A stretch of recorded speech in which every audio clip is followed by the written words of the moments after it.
remember quite suddenly, not gradually. There was like a flip that occurred where the noise in my head just stopped. And it wasn't because I meditated or did some special breathing or sat in a special way. It was when I got sick with COVID. And for 2 weeks, I was lying in bed just staring at the ceiling, barely leaving the room. And there was no stimulation. There was no music playing. I wasn't watching TV. There was nothing going on. And then for some reason, I started noticing the complete absence of the voice in my head. And this happened to me about 6 years ago. I didn't know what it meant. I didn't know what to do with it. I didn't even know if it was good or bad. But one thing I noticed is that when I would start telling people about it, they would immediately say things like, "Oh, so you had a profound spiritual awakening." And I didn't really have any language to talk about what I experienced, but I knew it was something significant. It turned out that that experience was actually the first glimpse of what we can call space consciousness, the fundamental ground of our being, pure awareness. And since then, over the last 6 years, I've been doing a lot of inner work. I've read tons of books, I've spoken with teachers, and I've basically dedicated my life to understanding and embodying this state of consciousness more fully. And I want to share with you what I've learned. We live most of our lives in what we might call object consciousness. This means that we are mostly aware of things, of thoughts, emotions, memories, sensations, and these objects of awareness create our experience of reality. We identify with them. We think they're us. So much of who we think we are comes from the content of our minds. But when we look more closely, we begin to notice a change. In the background of all this mental activity, there seems to be a kind of space, a silent, still awareness in which thoughts appear. And here is how we can begin to practice. When you sit down and close your eyes, you may notice a sort of gap, the pause between one thought and the next, the silence between notes of a song, the space between breaths. This space is always present. It's the backdrop of our experience. And if we train ourselves to become more aware of it, we can begin to see that we are not the thoughts themselves, but rather the awareness in which they appear. Then we can step back from the constant commentary that identifies with those thoughts, that judges them, that worries about them, that tries to change them, and we can simply notice them as they arise and pass away like clouds in the sky. One of the main challenges we face is that we constantly forget that we are the awareness in which thoughts appear.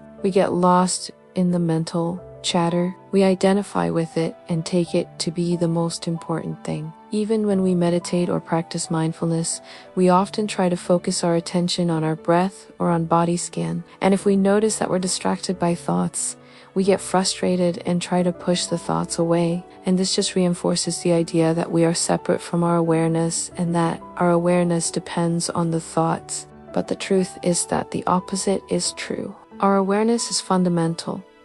It's always present, and the thoughts depend on it. You can't think without awareness. You can't have any mental activity without it. Awareness is the ground of being. It's the canvas on which thoughts appear. Awareness is pure potentiality. It doesn't contain anything yet, but it's ready to manifest anything. The thoughts are like brushstrokes on the canvas. They create an image, but they don't contain the whole picture. Awareness does not depend on thoughts. Thoughts depend on awareness.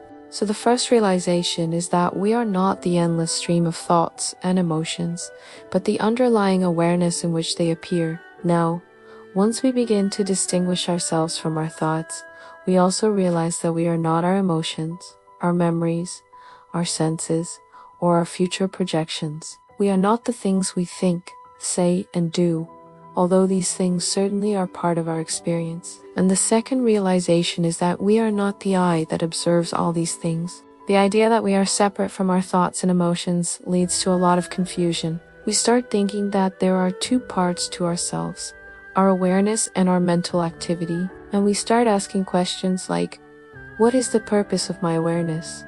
Why am I conscious? What is the meaning of my life?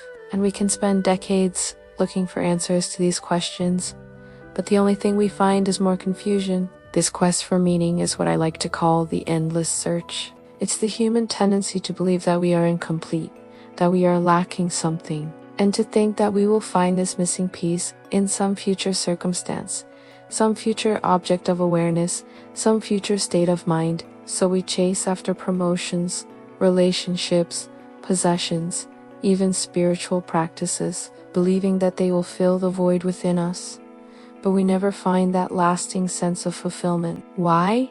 Because it's not things that complete us, but awareness. And if we don't realize this, we will keep chasing after things that we believe will make us happy. But we will never stop searching. We will never arrive at the destination because we keep mistaking the map for the territory. We keep confusing the thoughts in our heads for the reality outside our heads. And this is very natural because we have no other point of reference. The problem is that the thoughts in our heads are our own personal narrative about reality. They are interpretations of the world based on our beliefs, our biases, our past experiences. And we tend to believe that this narrative is objective, that it represents the world as it really is. But what if it doesn't? What if the world is far more complex and nuanced than our minds can comprehend? What if our thoughts are just one tiny piece of a much larger puzzle? When we look out into the world, we see trees, houses, people, stars. But what are these things really? We can't know. All we can know is what we experience. And what we experience is the appearance of these things in our awareness. This is what we might call becoming consciousness. It's the constant flow of new experiences that create new thoughts, new labels, new classifications, new stories. And we identify with these thoughts and we think they are real. But they are just interpretations of reality. They are not reality itself. And when we realize this, we can begin to question our beliefs, our biases, our assumptions, and we can become more open to the possibility that there is more to reality than what we can see, hear, touch, smell, taste, or think. And this is when we start to wake up to the truth of our existence, the truth that we are not our thoughts, but the awareness in which they appear, the truth that we are not separate from everything around us, but interconnected with it, interdependent with it, and that we are not limited by our bodies, our minds, or our senses, but boundless, infinite, eternal. Now, if you are finding this video helpful, please hit the like button. It really helps me to reach a wider audience.